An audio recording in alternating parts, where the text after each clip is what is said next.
Coming up, and they need 9 yards on third down. Another pistol look here. On third down, Elliott. And the stop will come inside the 5 at the 4. Now hang on here. Timeout called by the defense. That'll be their third and final stoppage here as we step aside. And Bailey able to knock it through. And high fives for that one as that drive ends in 3. So his second field goal of the game, and that could turn out to be the big one. Yeah, you have to make them score twice to beat you, and that's not impossible. But here in the fourth quarter, puts their backs clearly against the wall.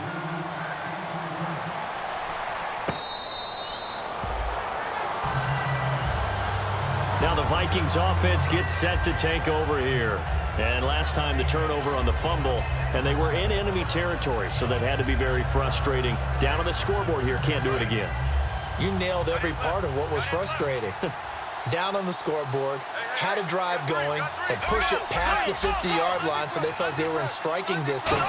And to come away with nothing, not a good feeling at all, to put it mildly. Now they can't afford to do that again. Yeah, now can they get that bad taste out of their mouth here? And the offense moving quickly to the line. That was a nicely run slant route, and what the receiver's trying to do is make the defender think he's going upfield for a deeper route, and then breaks it off, usually after about 3 to 4 steps, and cuts towards the middle of the field. And now what he's trying to do is use his body to keep the defender away from the football and get the quarterback a really nice target.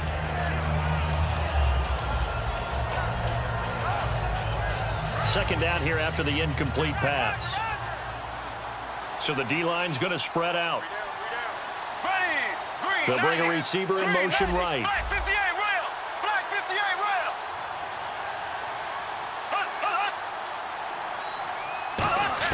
Bradford. Now a desperation throw deep downfield. This is caught inside the 15. Touchdown, Vikings. Their dangerous wide receiver. His first touchdown on the year. And the Vikings are able to make this a close game again. And the lead is down to 2.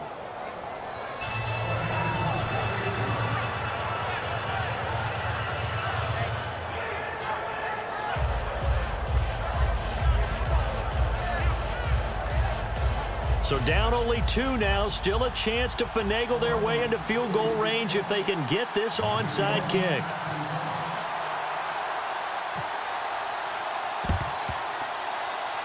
Well, the Vikings are pointing. They've got it.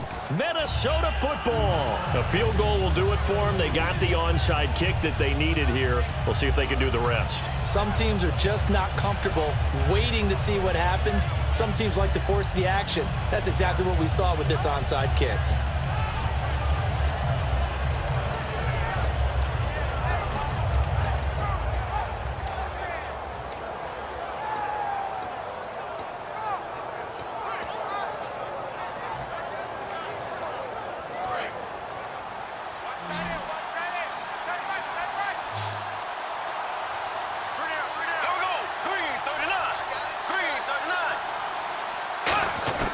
He'll look to throw. And he takes a shot on the release as this will be incomplete. Stephon Diggs, his intended receiver. And that'll bring up second down. Well, any caused incompletion is good for a defense.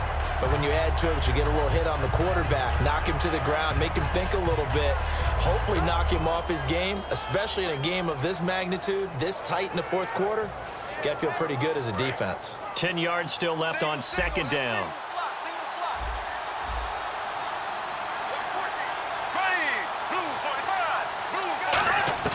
Back to throw.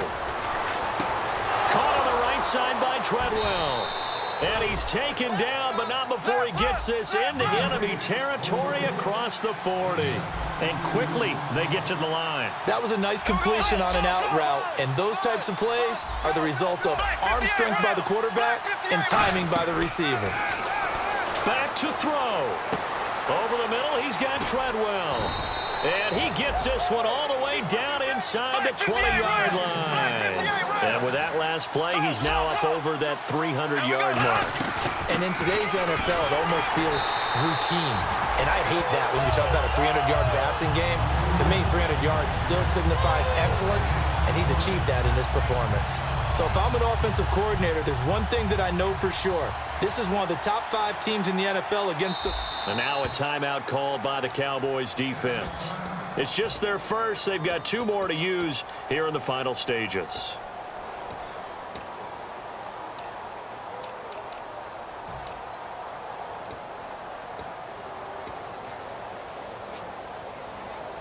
Offense looking to avoid a 3rd and long. It's 2nd and 10.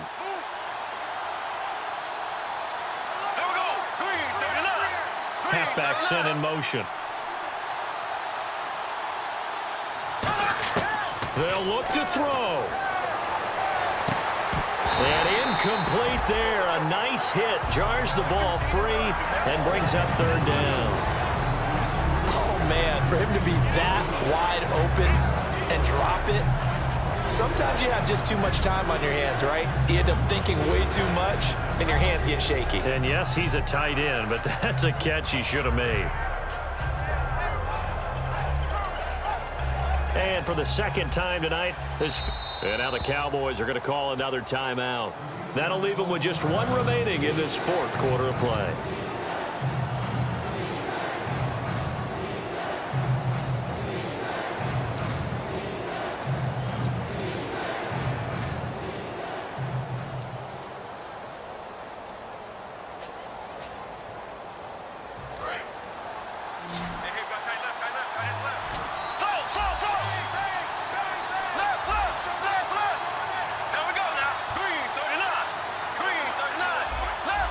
And the back goes into motion.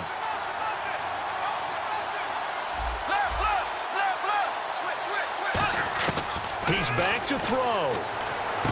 Going right side. He has Witten. 2 yards is all they'll get on the completion. It's 4th down. Partner, I think that completion takes the definition of dink and dunk to a different level, doesn't it? It does, and the defense was right there, kind of played into their hands. And play is stopped here. Timeout. It's the defense calling the timeout here.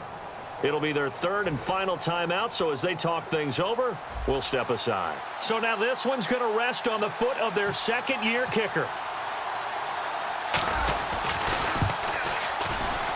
And his kick is right there. It's good, and it's celebration time on that sideline as they have taken the lead in the final seconds. And, Charles, he hasn't missed a kick all year. Why would he start now? Exactly. And this was by far the most nerve-wracking. They just stepped up and calmly banged it through. Minnesota's kick team ready, and the Vikings boom it away.